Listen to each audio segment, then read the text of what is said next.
Hello and welcome back to Sauti Mzalendo, your voice for truth and accountability. Let's talk about a story that has left many Kenyans outraged and demanding answers. It's about missing youths, ignored court summons, and the silence of our leaders.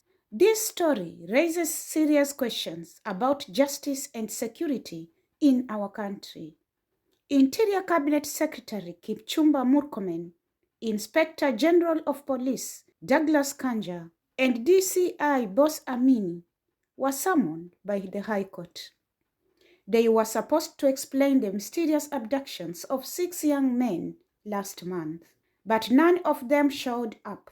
Instead, lawyers were sent to represent some, while others didn't even bother. This decision to snub the court has left many Kenyans wondering, if our leaders can ignore the law, what message does that send to the rest of us?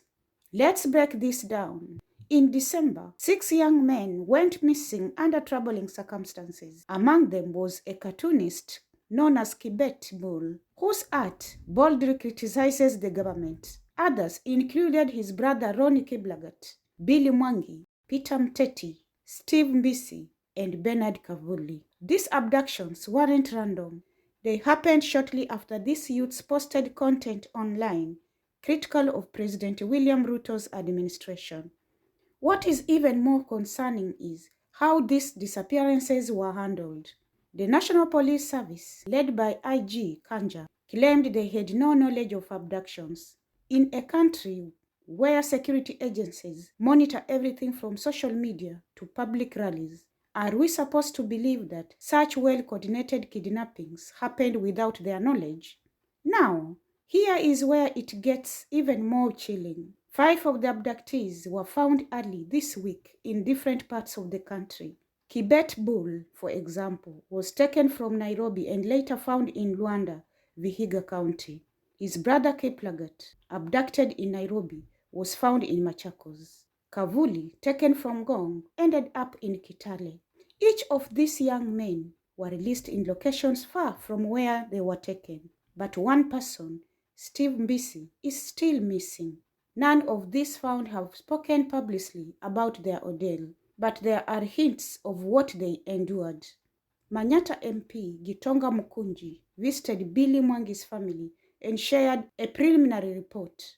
According to him, the abductors used whipping and food deprivation as tools of torture. These details paint a horrifying picture of what these young men went through, all because they exercised their right to speak out. And yet, the people who should be answering these questions, the CS, the IG, and the DCI boss, are silent. By skipping the court summons, they are sending a dangerous message. If our leaders can ignore the judiciary, what hope do ordinary citizens have for justice? Are we moving toward a society where questioning authority comes at the cost of your freedom or even your life?